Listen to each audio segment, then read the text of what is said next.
श्रीगुरुभ्यो नमः। शुक्लांबरधरं विष्णुं शशिवर्णं चतुर्भुजं प्रसन्नवदनं ध्यायेत् सर्वविघ्नोपशान्तये। अगजानन पद्मार्कं गजाननमहर्निशम् अनेकदं तं भक्तानां एकदन्तमुपास्महे। अन्तरायतिमिरोपशान्तये शान्तपावनमचिन्त्य वैभवं तं नरं वपुषि कुञ्जरं मुखे मन्महे किमपि तुन्दिलं महः। शारदा शारदाम्भोजवदना वदनाम्बुजे सर्वदा सर्वदास्माकं सन्निधिः सन्निधिं क्रियात्। दोर्भिर्युक्ताश्चतुर्भिः स्फटिकमणिमयीम् अक्षमालां दधाना। हस्ते नैकेन पद्मं सितमपि च सुखं पुस्तकं चापरेण। भासा कुन्देन्दुशङ्खस्फटिकमणिनिभा भासमाना समाना। सा मे वाग्देवतेयं निवसतु वदने सर्वदा सुप्रसन्ना। ज्ञानानन्दमयं देवं निर्मलस्फटिकाकृतिम् आधारं सर्वविद्यानां हयग्रीवमुपास्महे। धर्मो विवर्धति युधिष्ठिरकीर्तनेन पापं प्रणश्यति वृकोदरकीर्तनेन। शत्रुर्विनश्यति धनञ्जयकीर्तनेन माद्रीसुतौ कथयतां न भवन्ति रोगाः। नारायणं नमस्कृत्य नरं चैव नरोत्तमं देवीं सरस्वतीं व्यासं ततो जयमुदीरयेत्। सदाशिवसमारम्भां शङ्कराचार्यमध्यमाम् अस्मदाचार्यपर्यन्तां वन्दे गुरुपरम्पराम्। अभ्रस्यामः पिङ्गजटाबद्धकलापः प्रांशुर्दण्डी कृष्णमृगत्वक्परिधानः। साक्षाल्लोकान् पावयमानः कविमुख्यः पाराशर्यः पर्वस्वरूपं विवृणोतु। गुरुर्ब्रह्मा गुरुर्विष्णुः गुरुर्देवो महेश्वरः गुरुः साक्षात् परं ब्रह्म तस्मै श्रीगुरवे नमः। మనము ఈ మహాభారతాన్ని గత ఆగస్టు మాసం నుంచి చెప్పుకుంటూ వచ్చాము. అయితే దీన్ని ఈ యూట్యూబ్లో అప్లోడ్ చేయనటువంటి కార్యక్రమము రథసప్తమి పర్వదినం పురస్కరించుకుని ఈ రోజు నుంచి ఇందులో అప్లోడ్ చేయడం అనేటువంటిది జరుగుతుంది. కావున ఆది పర్వంలో 161వ అధ్యాయం నుంచి మాత్రమే మనం ఇప్పుడు కథాంశంలో ఉన్నాము. గతంలో జరిగినటువంటి 160 అధ్యాయాల తాలూకు ఎపిసోడ్స్ అన్నీ కూడా మరలా ఇందులో చెప్పి అప్లోడ్ చేయడం అనేటువంటిది జరుగుతుంది. అయితే ఇక్కడి నుంచి అనుసృతంగా మటుకు ఇది ఈ ప్రతి రోజు కూడా క్రమం తప్పకుండా జరుగుతూ ఉంటుంది. అది గ్రహించవలసిందిగా ముందుగా అందరికీ కూడా విజ్ఞప్తి చేస్తూ మనం ఈ మహాభారత ప్రస్థానంలో నిన్నటి రోజుని మనము ఈ వారణావతి నగరంలో లాక్షాగృహధానంలో ఇబ్బంది పడినటువంటి పాండవులందరూ కూడా అక్కడి నుంచి ఆ ప్రమాదం నుంచి తప్పించుకుని అనేకములైనటువంటి అరణ్యాలన్నీ కూడా తిరిగి మహర్షి అయినటువంటి వేదవ్యాసుని యొక్క ప్రేరణ మేరకు ఏకచక్రాపురంలో ఒక బ్రాహ్మణుని ఇంటిలో వారందరూ కూడా అజ్ఞాతంగా నివాసం చేస్తూ కేవలము భైక్ష వృత్తిలోనే తమ యొక్క జీవనాన్ని గడుపుకుంటూ అక్కడ ఉంటూ ఉండగా ఆ బ్రాహ్మణుడి ఇంట్లో ఒక బాధాకరమైనటువంటి సన్నివేశాన్ని చూసి ఏదైనా మనకు ఎంత సహాయం చేసినటువంటి వాళ్ళకి తిరిగి సహాయం చేయాలి. కృతేచ ప్రతికర్తవ్యే ఏష ధర్మ సనాతన అంటుంది రామాయణం. అందువలన ఉపకారం చేసినటువంటి వాటికి తిరిగి ప్రత్యుపకారం చేయడం అనేటువంటిది ఒక పరమ పవిత్రమైనటువంటి ధర్మంగా ఆచరించాలి అని కుంతీదేవి మనసులో అనుకున్నటువంటిది. ఈ బ్రాహ్మణుడు మనకు ఆశ్రయం ఇచ్చినటువంటి బ్రాహ్మణుడు ఆపదలో ఉన్నాడు, అతన్ని రక్షించాలి అని అనుకుని అక్కడికి వచ్చి ఆ బ్రాహ్మణుడి యొక్క బాధ వృత్తాంతమంతా తెలుసుకున్నటువంటిదై ఆ బ్రాహ్మణుడితోటి నీవు ఏమీ కంగారు పడవలసిన అవసరం లేదయ్యా, నీ యొక్క ఆపదని నాకు 5 పుత్రులు ఉన్నారు, అందులో నా పుత్రుడైనటువంటి భీమసేనుడు తప్పనిసరిగా నీ ఆపదను నివారించగలిగినటువంటి సమర్థుడతడు. అందువలన ఏ బకాసురుడి దగ్గరికైతే ఆహారంగా నీ కుటుంబం నుంచి ఒక వ్యక్తిని ఆహారాన్ని పంపించవలసినటువంటి వంతులో నువ్వైతే ఉన్నావో ఆ కార్యక్రమాన్ని నిర్వహించడానికి నీకైతే ఒకటే కుమారుడు, ఒకటే పుత్రిక, అట్లాగే ఒకే భార్య, అటువంటి వాళ్ళలో ఏ ఒక్కడిని వదులుకున్నా కానీ నువ్వు ఉండలేవు.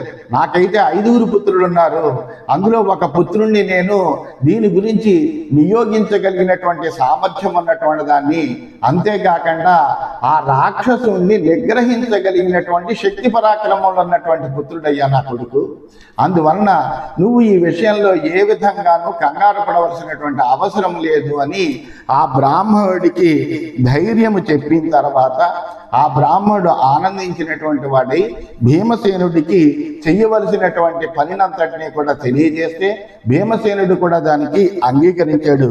అంగీకరించిన తర్వాత భీమసేనుడు ఆ బ్రాహ్మణుడి యొక్క కుటుంబం పక్షాన తాను బకాసురుడి దగ్గరికి వెళ్ళడానికి సిద్ధపడ్డాడు. సిద్ధపడినటువంటి విషయం తెలుసుకొని తాను దానికి తగిన విధంగా ప్రయత్నం చేసుకున్నటువంటి సమయంలో యుధిష్ఠిరుడు ఇంటికి వచ్చాడు. చూశాడు భీమసేనుడిని. అతని ఆకారము, అతని ఎక్కడికో ప్రయాణం అనేటువంటి సన్నాహాన్ని చూసినటువంటి వాడై ఏదో భయంకరమైనటువంటి కార్యక్రమం భీమసేనుడు నిర్వర్తిస్తున్నాడు అనేటువంటి విషయం తెలుసుకున్నటువంటి వాడై కుంతీదేవి దగ్గరికి వచ్చి, అమ్మ భీమసేనుడు ఏదో కార్యక్రమం నిర్వహించడం కోసం పెడుతున్నాడు, అది నీ అనుమతితో జరుగుతోందా లేక తాను స్వయంగా చేస్తున్నాడా అని ప్రశ్నిస్తే అప్పుడు కుంతి చెప్పింది, మమైవ వచనాదేశ కరిష్యతి పరంతపః బ్రాహ్మణార్థే మహత్కృత్యం మోక్షాయ నగరస్యత. నా బ్రాహ్మణుడి ప్రయోజనం కోసము ఈ నగరానికి అంతటికి కూడా విముక్తి కలిగించడం కోసమని నా యొక్క అనుమతితోటే ఆ శత్రు సంహారకుడైనటువంటి భీమసేనుడి పనిచేస్తున్నాడయ్యా అని చెబితే అప్పుడు యుధిష్ఠిరుడు చెబుతున్నాడు, కిమిదం సాహసం తీక్ష్ణం భవత్యాహ దుష్కరం కృతం పరిత్యాగం హి పుత్రస్య న ప్రశంసంతి సాధవః. అమ్మా నువ్వు చాలా అసాధ్యమైనటువంటి ఒక గొప్ప సాహస కార్యానికి పూనుకుంటున్నావు. అయితే ఇది ఎందుకు నువ్వు తలపెట్టేవో నాకు అర్థం అవట్లేదు. ఎందుకంటే ఎంత మాత్రమైనప్పటికీ కూడా ఎవరైనప్పటికీ కూడా తన పుత్రుణ్ణి పరిత్యజించడాన్ని అది గొప్ప కార్యముగా ఎవరు కూడా ప్రశంసించరు. అటువంటిది నువ్వు నీ పుత్రుణ్ణి పంపిస్తున్నావు. కథం పరసుతస్యార్థే స్వసుతం చెప్తుమిచ్చసి. ఎదటి వాళ్ళ యొక్క కుమారుడి కోసమని నీ కుమారుణ్ణే నువ్వు త్యాగం చేసేటువంటి పరిస్థితుల్లో నువ్వు ఎలా అనుకుంటున్నావు? ఇది లోక వేద విరుద్ధం ఈ పుత్రత్యాగాత్ కృతం త్వయా. ఈ పుత్రత్యాగం ద్వారా నువ్వు లోకానికి వేదానికి కూడా విరుద్ధమైనటువంటి పని చేస్తున్నావమ్మా. యస్య బాహూ సమాశ్రిత్య సుఖం సర్వే శయామహే రాజ్యం చాపహృతం క్షుద్రైః ఆదిహీర్షామహే పునః. మనమంతా కూడా ఇంతసేపు ఈ లాక్షాగృహ దగ్గర నుంచి ఈనాటి వరకు ఇట్లా తప్పించుకుని మనము సుఖంగా ప్రాణాలతోటి జీవించి ఉన్నాము అంటే దానికి ఏకైక కారణం భీమసేనుని యొక్క పరాక్రమమే. అటువంటి ఆ భీమసేనుని యొక్క పరాక్రమాన్ని నమ్ముకుని కదా మనం సుఖంగా హాయిగా ఉంటున్నాము. అటువంటి ఆ భీమసేనుడిని వలనే కదా మనము నీచులైనటువంటి వాళ్ళు అపహరించినటువంటి రాజ్యాన్ని తిరిగి సాధించాలని కోరుకుంటున్నాము. యస్య దుర్యోధనో వీర్యం చింతయన్ అమితౌజసః నసేతే రజనీ సర్వాః దుఃఖాత్ శకునినాశః. ఏ అసమానమైనటువంటి పరాక్రమశాలైనటువంటి ఆ భీమసేనుడి యొక్క బలాన్ని చూసే కదా దుర్యోధనుడు, శకుని వీళ్ళందరూ కూడా నిద్రలేనటువంటి రాత్రులన్నీ గడుపుతున్నారు. యస్య వీరస్య వీరేణ ముక్తా జతుగృహాత్ వయం అన్యేభ్యశ్చైవ పాపేభ్యః నిహతస్య పురోచనః. మనమంతా భీముని పరాక్రమం వల్లనే ఆ లాక్షాగృహము నుంచి మన ప్రాణాలు పోకుండా కాపాడుకోగలిగాము. అతని చేతనే కదా ఆ దుర్మార్గుడైనటువంటి పురోచనుడు కూడా సంహరింపబడ్డాడు. యస్య వీర్యం సమాశ్రిత్య వసుపూర్ణాం వసుంధరాం ఇమాం మన్యామహే ప్రాప్తాం నిహత్య ధృతరాష్ట్రజాం.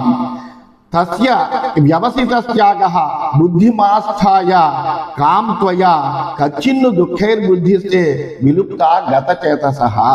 ఆ భీముని బలం మీద ఉండేటువంటి నమ్మకంతో సంపదలతోటి నిండినటువంటి ఈ వసుంధర ఈ భూమిని అంతటినీ కూడా ధృతరాష్ట్ర స్థుతులందరినీ కూడా సంహరించి మళ్ళీ తిరిగి మనం ఆ రాజ్యాన్ని పొందాలని కోరుకుంటున్నాము, పొందగలమనే భావన కలిగి ఉన్నాము. అటువంటి భీమసేనుణ్ణి ఏమో ఆలోచించి నువ్వు విడిచిపెట్టాలనుకుంటున్నావమ్మా? ఈ అనుభవించినటువంటి దుఃఖాల వల్ల మనస్సుతో పాటు నీ బుద్ధి కూడా ఏమీ చెల్లించలేదు కదా అని కుంతీదేవిని యుధిష్ఠిరుడు ప్రశ్నించాడు.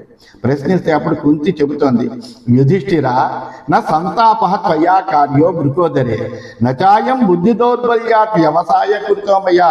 ఓ యుధిష్ఠిర, నువ్వు భూముల విషయంలో ఏమీ భయపడక్కర్లేదయ్యా.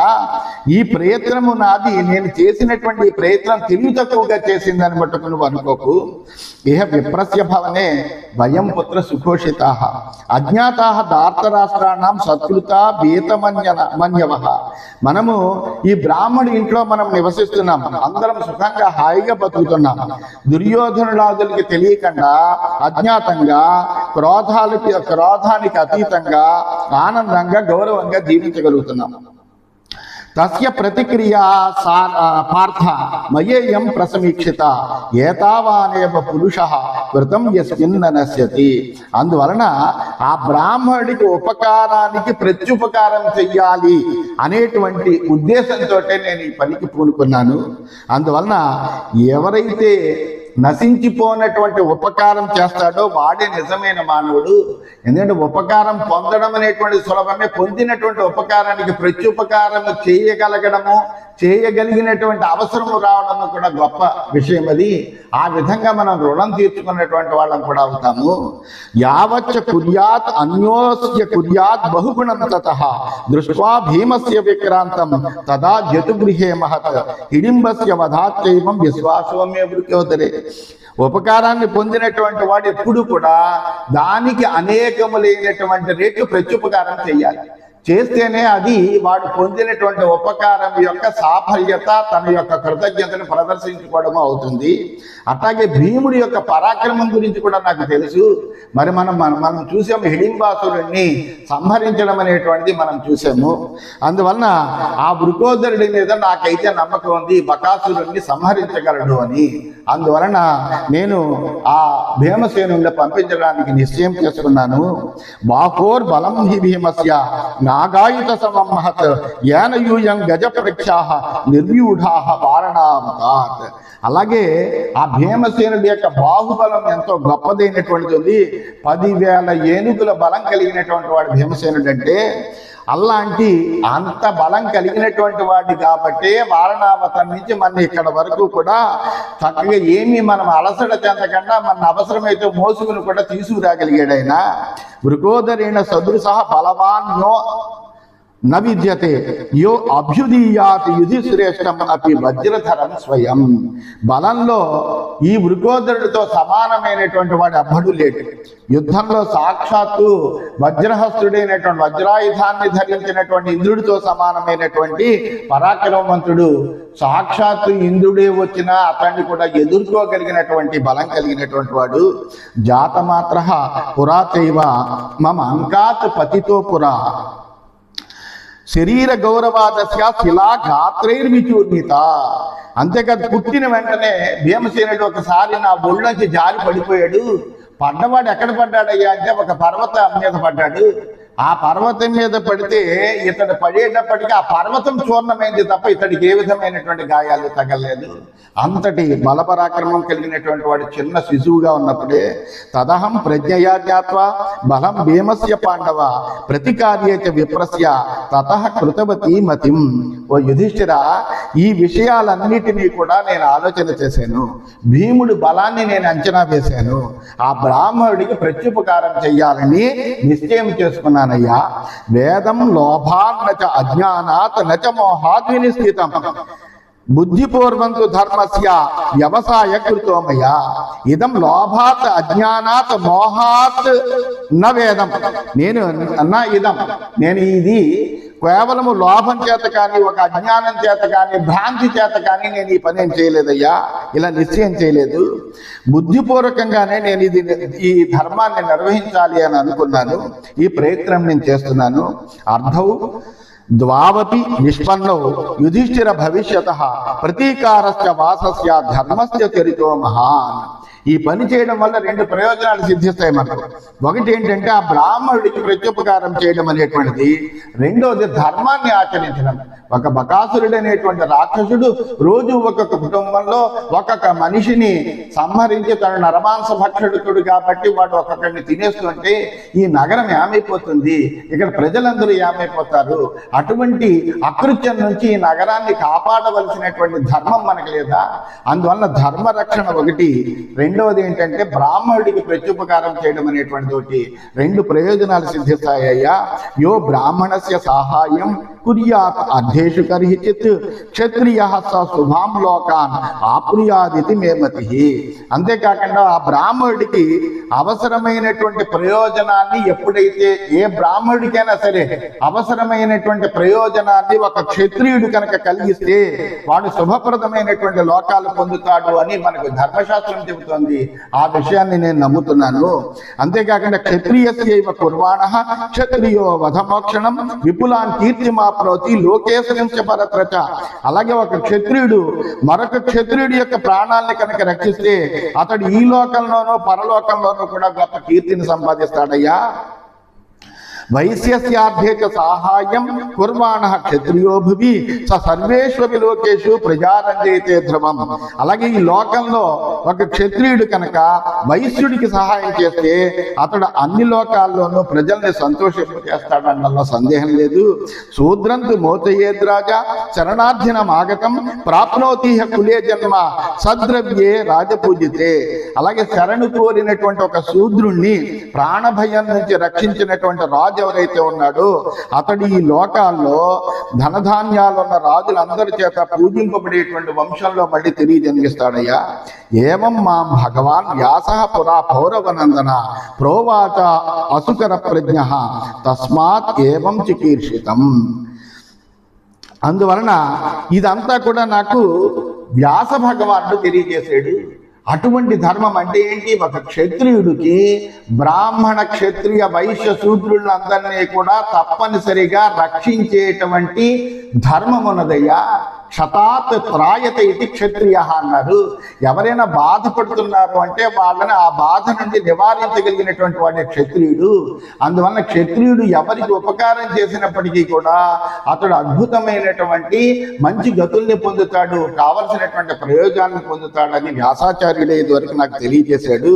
అందువలన నేను ఈ విధంగా ప్రత్యుపకారం చెయ్యాలి అని అనుకుంటున్నానయ్యా అని కుంతీదేవి సవివరంగా యుధిష్ఠిరుడికి తన యొక్క మనస్సులో ఉన్నటువంటి ఉద్దేశాన్ని అంతటినీ కూడా తెలియజేసింది. ఇది శ్రీమన్ మహాభారతే ఆది పర్వణి బకవద పర్వణి కుంతీ యుధిష్ఠిర సంవాదే 6100 ఈ విధంగా మహాభారతంలో ఆది పర్వంలో బకవధ ఉపపర్వంలో కుంతీ యుధిష్ఠిర సంవాదం అనేటువంటి 161వ అధ్యాయం ముగిసింది. 162వ అధ్యాయంలోకి మనం ప్రవేశించాము. యుధిష్ఠిరుడు తిరిగి ఆ కుంతి యొక్క మాటలు విన్నటువంటి యుధిష్ఠిరుడు మరలా మాట్లాడుతున్నాడు. ఉపపన్న విధం మాతః త్వయాయద్ బుద్ధిపూర్వకం ఆర్తస్య బ్రాహ్మణస్యైతత్ అనుక్రోశాదిదం కృతం. అమ్మా, నువ్వు ఆ దుఃఖాన్ని పొందుతున్నటువంటి బ్రాహ్మణుడి పట్ల జాలితోటి దయతోటి కూడా బుద్ధిపూర్వకంగా నువ్వు సంకల్పం చేసినటువంటి పని చాలా ప్రశంసనీయమైనటువంటిదే. అందులో ఏమీ సందేహం లేదు. ధ్రువమేష్యతి భీమో యూయం నిహత్య పురుషాదకం సర్వదా బ్రాహ్మణస్యార్థే యదనుక్రోశవత్యసి. అలాగే నీ యొక్క అనుగ్రహాన్ని పొందినటువంటి బ్రాహ్మణ్ణి రక్షించడానికి భీమసేనుడు తప్పనిసరిగా వెళ్తాడు. ఆ నరమాంస భక్షకుడైనటువంటి బకాసురుణ్ణి చంపేస్తాడు. అందులో ఏమీ సందేహం లేదు.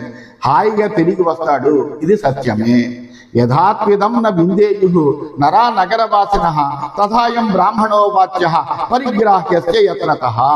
ఈ విషయాన్ని నగరంలో ఉండేటువంటి జనులందరికీ తెలియకుండా మనం చేయాలి. అంటే ఇది ఒక రహస్యంగా చేయాలి, లేకపోతే మన ఉనికి ఆ దుర్యోధనాదులకి తెలిసిపోయే ప్రమాదం ఉన్నది.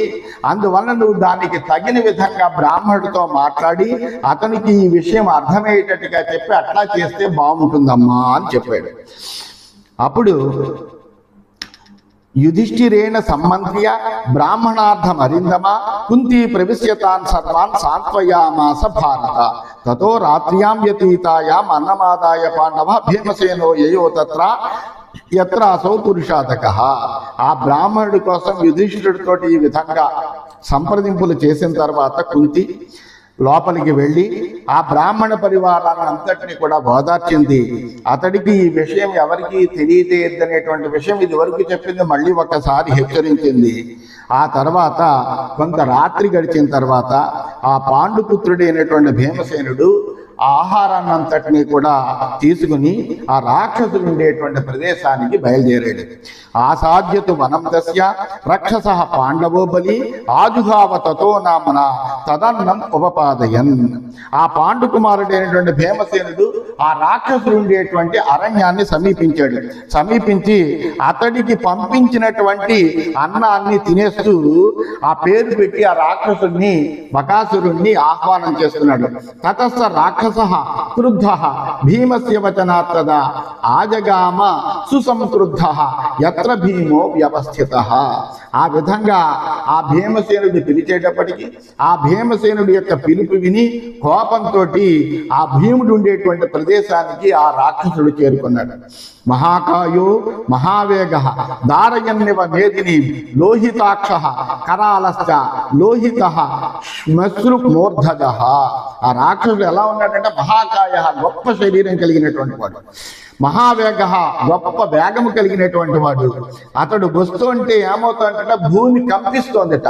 దారయన్నివ మీదిని భూమి బద్దలవుతుందా అన్నట్టుగా అతడు నడుస్తుంటే ఉందిట.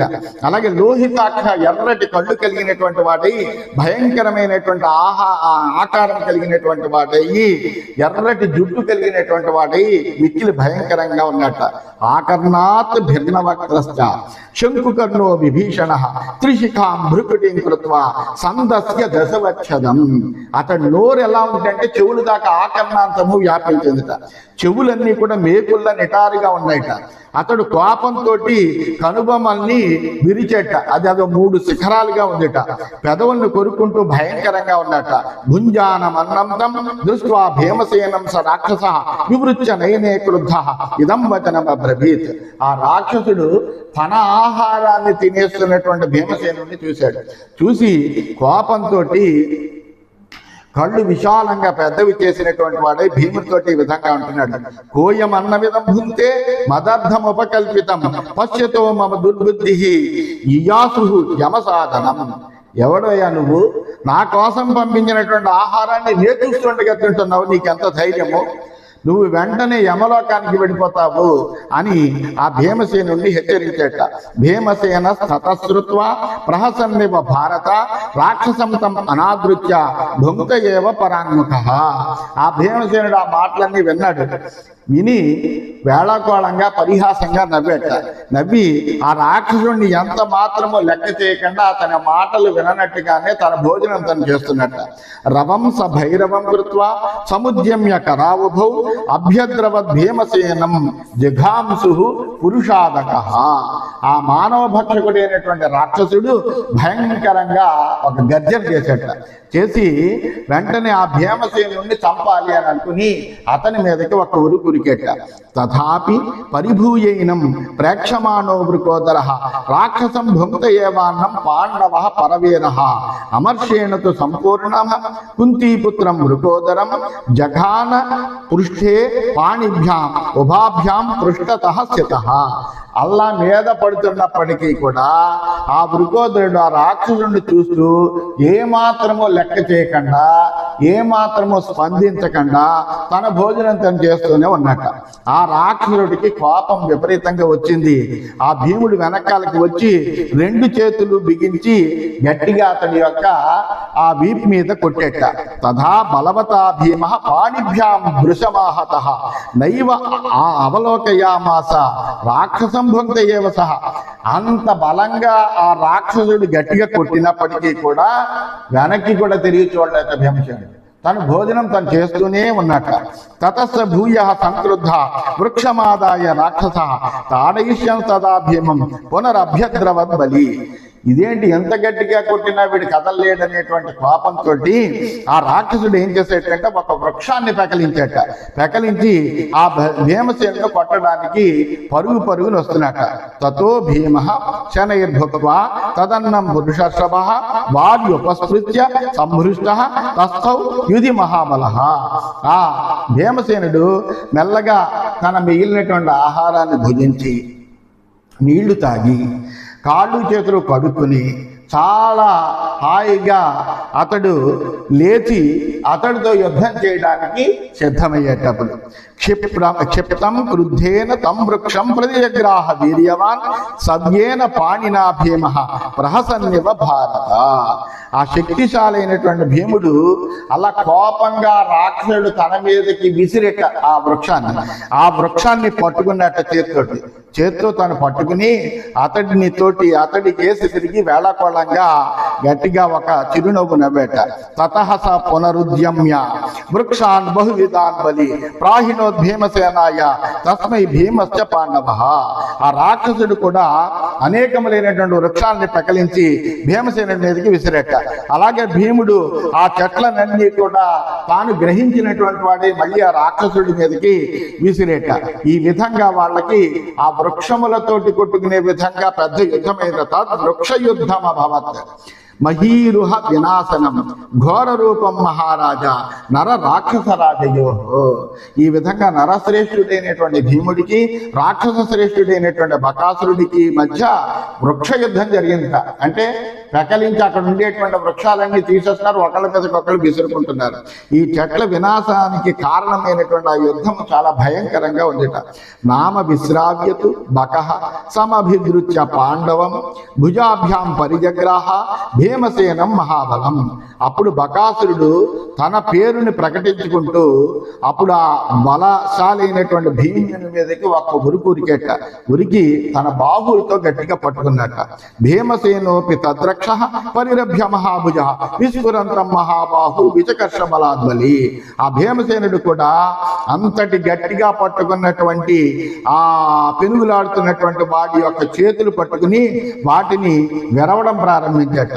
సకృష్యమాణ భీమేన కర్షమాణశ్చ పాండవం సమయుజ్యత తీవ్రేణ క్షమేన పురుషాదక.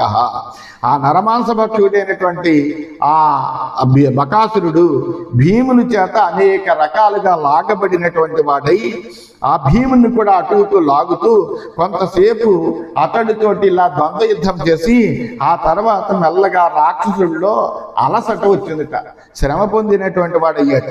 తయోరు వేగేన మహత పృథివీ సమకంపత. వీళ్ళిద్దరూ ఇలా పెనుగులాడుకుంటుంటే భూమి అంతా కూడా కంపిస్తోంత. పాదపాంశ మహాకాయాన్ చూర్ణయామాస్తుస్తదా. వాళ్ళిద్దరూ కూడా అక్కడ ఉండేటువంటి ప్రదేశాన్ని అంతటినీ కూడా తమ యొక్క పాత ఘాతాలతోటి నొగ్గు చేసేట. హీయమానంతో తద్రక్ష సమీక్ష పురుషాదకం నిష్పిష్య భూమౌ జానుభ్యాం సమాజగ్నే వృకోదర. ఆ రాక్షసుడి యొక్క బలము సన్నగిల్లడం అనేటువంటిది గ్రహించాడు వృకోదరుడు. వెంటనే అతన్ని గట్టిగా భూమి మీద విసిరుకొట్టి మోకాళ్లతోటి గట్టిగా పొడిచేట. తతోస్య జానునా పృష్టం అవపీడ్య బలాదివ బాహునా పరిజగ్రాహ దక్షిణేన శిరో సవ్యేన కటీదేశే గృహ్య వాససి పాండవ తద్రక్షో ద్విగుణం చక్రే రువంతం భైరవం రవం. ఆ విధంగా భీముడు మోకాలతో ఆ రాక్షసుడి నడు వెరకొట్టి కుడి చేత్తో కంఠాన్ని పట్టుకుని ఎడం చేత్తో కటివస్త్రాన్ని పట్టుకుని భయంకరంగా అరుస్తున్నటువంటి ఆ రాక్షసుడిని రెండుగా విరిచేసేట. తతోస్య రుధిరం వక్రాత్ ప్రాదురాసీద్ విషాంపతే భజ్యమానస్య భీమేన తస్య ఘోరస్య రక్షసః. ఎప్పుడైతే రెండు ముక్కలుగా విరవబడ్డాడో ఆ భయంకరమైనటువంటి రాక్షసుడి యొక్క ముఖం నుంచి రక్తమంతా కూడా బయటికి రావడం ప్రారంభించింది. ఈ విధంగా బకాసురుడుని భీమసేనుడు ఆ యుద్ధంలో సంహరించడం అనేటువంటిది జరిగింది. ఇది శ్రీమన్ మహాభారతే ఆది పర్వణి బకవధ పర్వణి బక భీమసేన యుద్ధే ద్విషష్ట్యధికశతమోధ్యాయ. ఈ విధంగా మహాభారతంలో ఆది పర్వంలో బకవధ పర్వం అనేటువంటి ఉపపర్వంలో భీమసేన యుద్ధం, బక భీమసేన యుద్ధం అనేటువంటి 162 అధ్యాయం ముగిసింది. 163 అధ్యాయంలోకి మనము ప్రవేశిస్తున్నాము. వైశంపాయనుడు చెబుతున్నాడు జనమేజయుడితోటి, ఓ జనమేజయ, తతస్స భగ్న పార్శ్వాంగ నదిత్వా భైరవం రవం శైలరాజ ప్రతీకాస గతాసుర భవతమక. అప్పుడు ఆ బకడు తన యొక్క ఎముకలన్నీ విరుగుతుండగా భయంకరంగా అరుస్తూ పర్వతంలాగా విరుజుగు పడిపోయేట. ఆ బకాసురుడి యొక్క ప్రాణాలన్నీ కూడా గాల్లో కలిసిపోయేట.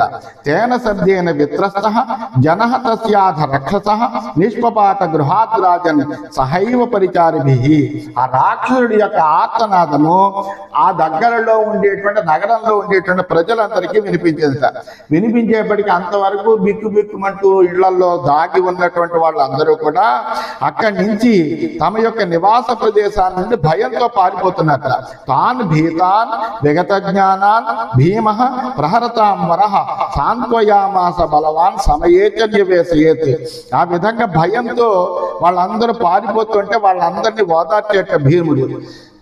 నా హింస్యా మానుషా భూయ యుష్మాభిరితి కర్హితేత్ హింసతాం హి వధ శీఘ్రం ఏవమేవ భవేదితి. మీరెవ్వరూ కూడా భయపడకండి. మీరు ఎవరిని కూడా ఏ మనుషుల్ని కూడా హింసించకూడదు. ఎవరైనా హింసిస్తే వాళ్ళనందరినీ కూడా ఈ విధంగానే సంహరించడం జరుగుతుంది అని అక్కడ ఉండేటువంటి వాళ్ళందరికీ కూడా భీముడు ఒక హెచ్చరికని ఇచ్చాట. తస్య తద్వచనం శ్రుత్వా తాని రక్షాంసి భారత ఏవమస్మితి తం ప్రాహు జగృహు సమయంకతం.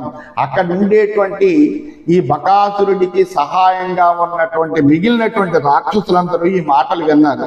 విని వెంటనే అలాగే చేస్తామని ఆ భీమసేనుడికి చెప్పి భయంతో వాళ్ళందరూ కూడా అక్కడి నుంచి వెళ్ళిపోయారట. తతః ప్రభృతి రక్షాంసి తత్ర సౌమ్యాని భారత.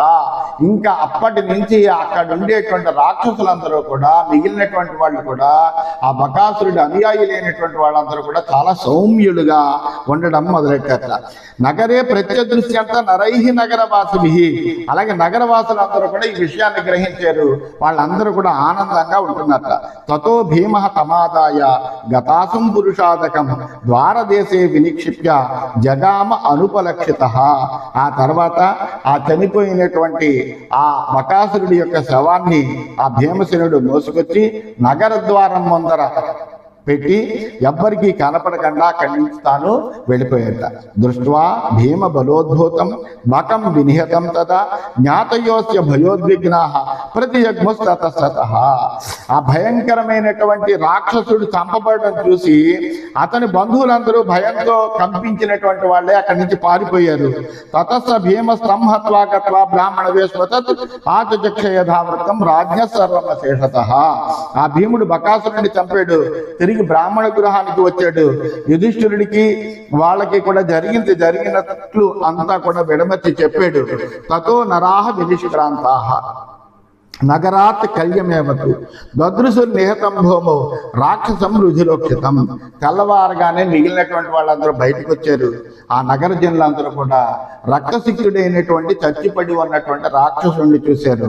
తాము అద్రికూట సదృశం వినికీర్ణం భయానకం దృష్ట్వా సంహృష్ట రోమాణః బభూవస్తత్ర నగరాః. ఆ నగర జనులు అంత పర్వత సమానమైనటువంటి ఆ రాక్షసుడు అలా చచ్చి పడి ఉండడం అనేటువంటిది చూసి వాళ్ళందరూ కూడా ఆనందంతో గంతులు వేసేట. వాళ్ళ శరీరాలన్నీ కూడా పులకాంచితాలయ్యేట.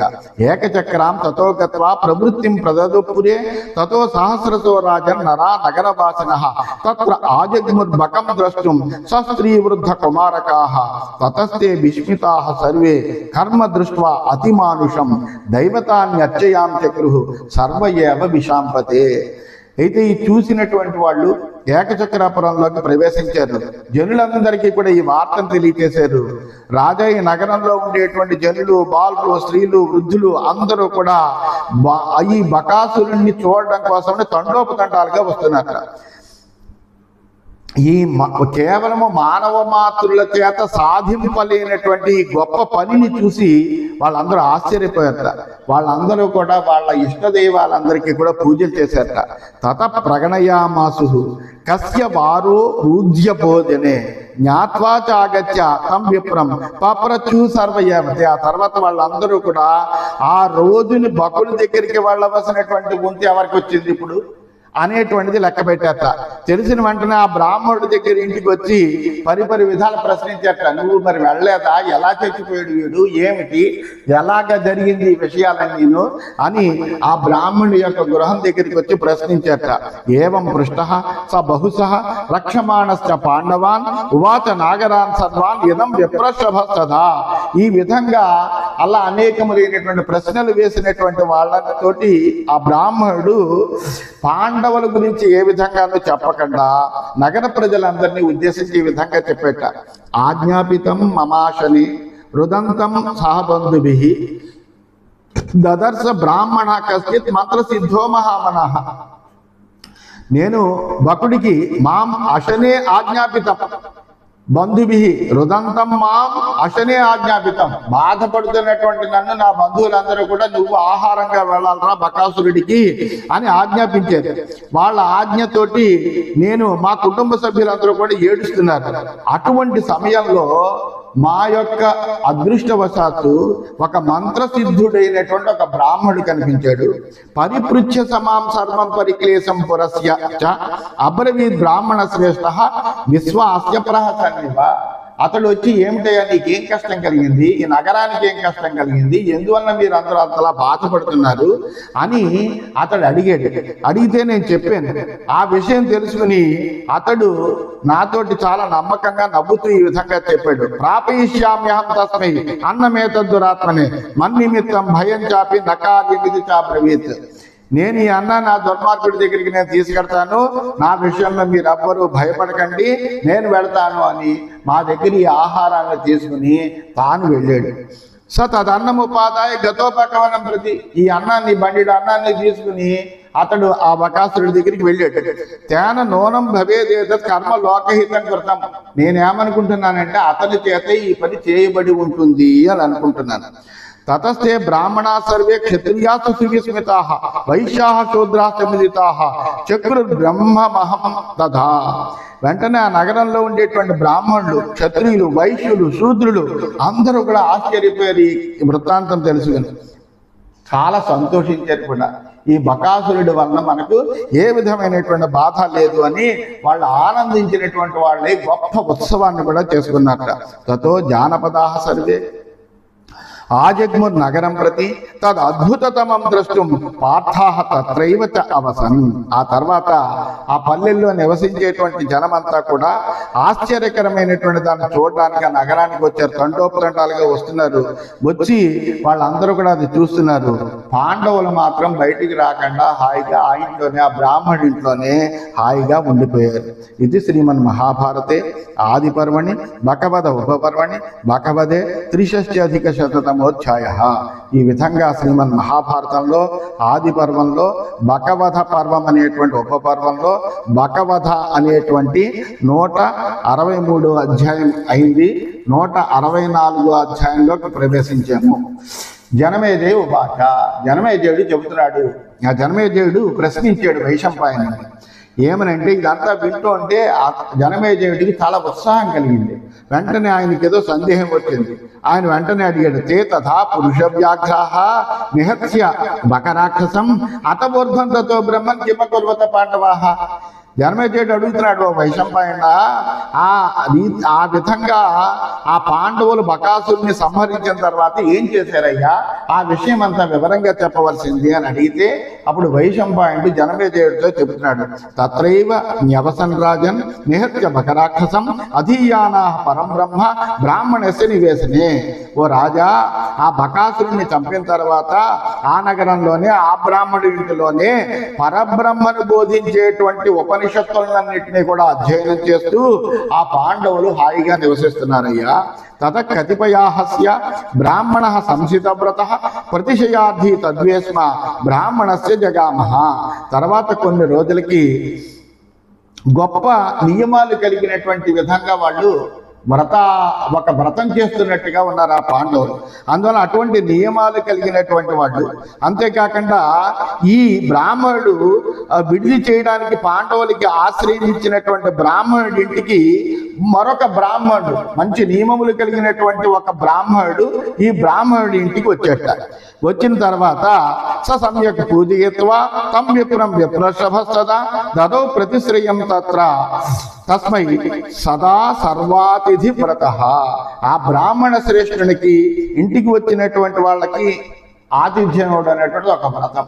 అందువలన ఏం చేశాడు, ఆ వచ్చినటువంటి బ్రాహ్మణుని గౌరవించాడు, చక్కగా కూర్చోబెట్టాడు, అతనికి ఆతిథ్యం ఇచ్చాడు, పూజించాడు. తతస్థే పాండవా సర్వే సాకుంచానరషభ ఉపాసాం చక్రిరే విప్రం కథయంతం కథా శుభా. ఆ తర్వాత మంచి మంచి ఉపాఖ్యానాలన్నింటిని కూడా చెబుతున్నటువంటి ఆ బ్రాహ్మణుడి సన్నిధికి పాండవులు కూడా కుంతితో కలిసి వచ్చారు. కథయామాస దేశాంశ తీర్థాన్ని సరితస్తథ రాజ్ఞస్య వివిధాశ్చర్యాన్ దేశాంశైవ పురాణిక. ఆయన రాజుల గురించి, అనేకములైనటువంటి గొప్ప గొప్ప ప్రదేశాల గురించి, తీర్థాల గురించి, నదుల గురించి, నగరాల గురించి కూడా చెప్పసాగట. ఈ విధంగా చెబుతుంటే సతత్ర అకథయత్ విప్రహ కథాంతే జనమేదయ పాంచాలేషు అద్భుతాకారం యాజ్ఞసేన్యాః స్వయంవరం. అల్లా వచ్చినటువంటి ఆ బ్రాహ్మణుడు, ఈ పాండవులు ఆ బ్రాహ్మణుడు కూర్చున్నటువంటి ఆ సభలో ఆయన వాళ్ళతోటి ఆ సమావేశం, వాళ్ళకి మధ్య జరుగుతున్నటువంటి పరస్పర సమావేశం ముగిసే సమయంలో చెప్పేట, ఇక్కడ పాంచాల దేశంలో యజ్ఞసేన కుమారి అయినటువంటి ద్రౌపదికి అద్భుతమైనటువంటి ఒక స్వయంవరం జరగబోతోందయ్యా అని చెప్పారట. దృష్టద్యుమ్నస్య చోత్పత్తిం ఉత్పత్తిం చ శిఖండినః అయోనిజత్వం కృష్ణాయాః ద్రౌపదస్య మహామఖే. అంతేకాకుండా శిఖండి దృష్టద్యుమ్నుల యొక్క పుట్టుకను గురించి, ఆ ద్రౌపదుడికి యాగంలో అయోనిజగా ద్రౌపది జన్మించడాన్ని గురించి కూడా వినిపించేట. తద్ అద్భుతతమం శ్రుత్వా లోకేతస్య మహాత్మనః విస్తరేణైవ పప్రచ్చు కథాంతే పురుషర్షభాః.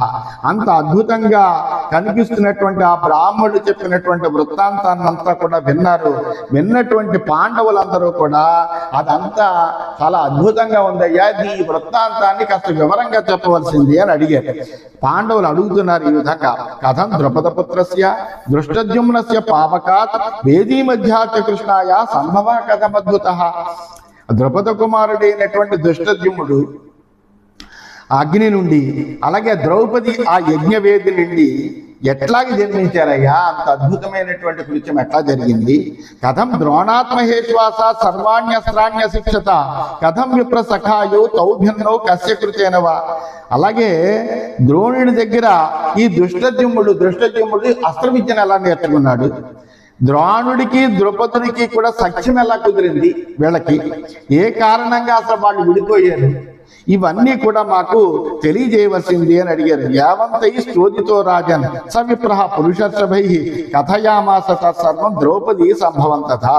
ఈ విధంగా వాళ్ళ చేత ప్రేరేపింపబడినటువంటి వాడే పాండవులు అలా ప్రశ్నిస్తే, ఆ ప్రశ్నించినటువంటి దానికి ఆ బ్రాహ్మణుడు వెంటనే ఆ ద్రౌపదీదేవి యొక్క జన్మ వృత్తాంతాన్ని అంతటినీ కూడా సవివరంగా తెలియజేయాలి అని అనుకున్నాడు. ఇది శ్రీమన్ మహాభారతే ఆది పర్వణి చైత్రరథ పర్వణి ద్రౌపదీ సంభవే 64,100తమోధ్యాయ. ఈ విధంగా శ్రీమన్ మహాభారతంలో ఆది పర్వంలో చైత్రరథ పర్వం అనే ఉపపర్వంలో ద్రౌపదీ సంభవము అనేటువంటి 164 అధ్యాయం ప్రవేశించింది. అయితే ఈ ద్రోణుడు ద్రౌపదుల యొక్క వృత్తాంతము, ద్రౌపది యొక్క జన్మ వృత్తాంతము, ఇవన్నీ కూడా మనము రేపటి దాంట్లో మనం తెలుసుకుందామని తెలియజేస్తూ సమయం అయింది కాబట్టి స్వస్తి ప్రజాభ్య పరిపాలయంతాం న్యాయేన మార్గేణ మహిం మహిషాః గోబ్రాహ్మణేభ్యః శుభమస్తు నిత్యం లోకాః సమస్తాః సుఖినో భవంతు.